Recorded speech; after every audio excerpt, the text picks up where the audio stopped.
almost Halloween. It's terrifying. My Halloween chili is what we're making today. Yes. My mom makes this every year as kids come trick-or-treating by our house, as she's dressed like this wicked witch and throwing candy at them. Everyone's invited in for a bowl of chili, and we're going to teach you how to make it. So our pot has been heating, and I'm going to add... At a low heat, and she put a little olive oil in there. Now we're going to cook down the onions. So there's two different onions here, Meg. Show them the two different ones. We have a sweet Maui onion or a yellow onion. And both will work totally fine. Yes. All right, and then I have a little 1/4 cup of red pepper, and maybe cut a little bit more. And this is where you could also, if you want to add some heat, you could add some jalapeno. So the thing is, see those little seeds inside? That's the heat. You can take the seeds out, and it won't be as hot, or just a different go for flavor. it. And these are all jalapenos. They're just longer on the vine. They just turn red.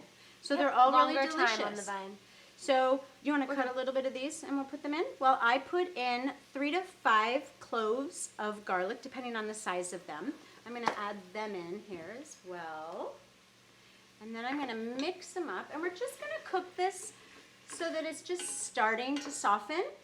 And then what we're going to do is add about a pound and a little less than a half, anywhere between 1 1/4 pounds and 1 1/2 pounds, depending on how meaty you like your chili. I like 1 1/2 pounds is typically what I do to make it. Okay, so 1 1/2 pounds of ground chicken. Of course you can use ground turkey, beef, anything. any of your choice. We like using the ground dark chicken. We just love the flavor. I'm going to put a little lid on this Meg. All right, our meat is nice and brown. And you just want to kind of take your spoon and break it up so that all of the chicken is all crumbly and everything. Okay? So now we're going to go ahead and add all the seasonings. All right? So this is chili powder blend. You can find that at your grocery store. 2 tablespoons or more, because depending on the flavor of what you like. And how hot you like it. Oh, Meg, will you? I need to get a little bit more there. Thanks. This is a wonderful flavor. I add like 2 heaping ones. Yes. And then I add a teaspoon, 1 teaspoon of the cumin, ground cumin, and then a teaspoon of, these are Italian blend. Oops. Okay.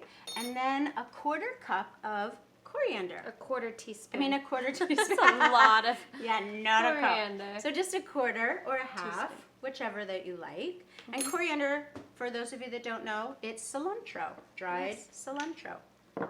Okay? So then I'm going to take and stir this. And while I'm stirring it, Megan's going to add 3 whole cloves that I have sitting right there. Yes. And my mother-in-law, God love Betty Ann Marie Curry, taught me anytime you cook with making like a pasta sauce or anything tomato, add 3 whole cloves, not garlic cloves, the regular cloves that's spicy, savory, so delicious. And then you're going to give me a tablespoon of honey. And this is actually 2 tablespoons. I was going to say, I typically do a little bit more of the honey with this, just because. Oh, that's good. Oh my goodness. Like I said, a little bit more. Meg likes her honey. Here, you can this put makes it right it sweet with all of the spice of everything. It's that sweet savory. It's really yummy. Oh, and kids love this. So now that all the spices and seasonings have had time to kind of marry, we're gonna add everything else in. Everything else in the pot.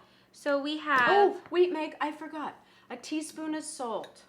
A teaspoon of salt. Let's bring out all those flavors. That's right. Mix that in. Now we're gonna add hammy everything, because that's what so we have 1 can of the cannellini beans with the juice. Don't drain That's the the juice. liquid. That's really going to give you the liquid for all of this, the good flavor for the chili. And then we have a can of pinto beans with the juice. And then we have crushed tomatoes with Be basil. Careful. I learned if you stick your spoon in it while you're pouring, it doesn't flip back at you. And then we're going to do a 1/4 cup of ketchup. I had so much fun making up this recipe. It was like being a witch. and making my cauldron of flavors. And then a 1/4 cup of barbecue sauce. And we love this Gale's. Ooh. Okay. Pour that in. A little extra won't hurt. So the Gale's is delicious. The Organic Valley There's is an another. Organicville. Organicville, yeah, that There's is also, we another found one. the beans in little Tetra Packs, which is There you really go. cool. So other ways to find this. So there it is, everything in a pot. Your chili, now it's gonna just come to a boil, and you're gonna let it simmer for 1 hour, and then we get to eat it. Done. We'll be back. All right, so chili, it's ready. It's been cooking. We let it boil. It's simmered now for an hour, and it is nice and thick. Oh, yum. And what I like to do is I love to make this a day ahead because it thickens up even more. So you make it a day ahead, put it in the container, and then you just reheat it when you have everybody there. So this is so perfect. And I have made this 5 times the recipe for up to literally 100 people. Yeah. It's been amazing because we And served we did this. the chili cook-off when we did that. Well, this is great. It's a really easy recipe to double. Oh, look at that. All that, yes. And this is also, you can Yumminess. freeze it if you make too much of it. Oh, totally. It's perfect. So we love putting it We like to top it with a little bit of cheese. and some red onions. And of course, the corn chips that have nothing bad added in them. So good. Yes, the Doritos. What are those called at the fair The again? Fritos, when you do like a pepper bellies. Pepper bellies. This is what it is. You have a homemade version of a pepper belly. Oh my It's so gosh. yummy. And we love also serving it with cornbread, and Pamela makes a great cornbread mix. Unbelievable. So delicious. So good. So We're homebread. we are going to dig in. Try it. And for this recipe and more of yumminess and more Halloween fun. Oh my goodness. Yes. Oh my goodness. Always so good. So for this full recipe, go to currygirlskitchen.com, and don't forget to follow us on Instagram, Facebook, Twitter, Pinterest. We're constantly posting recipes. And if you don't subscribe to our channel so that way you know when we're posting all these really yummy recipes.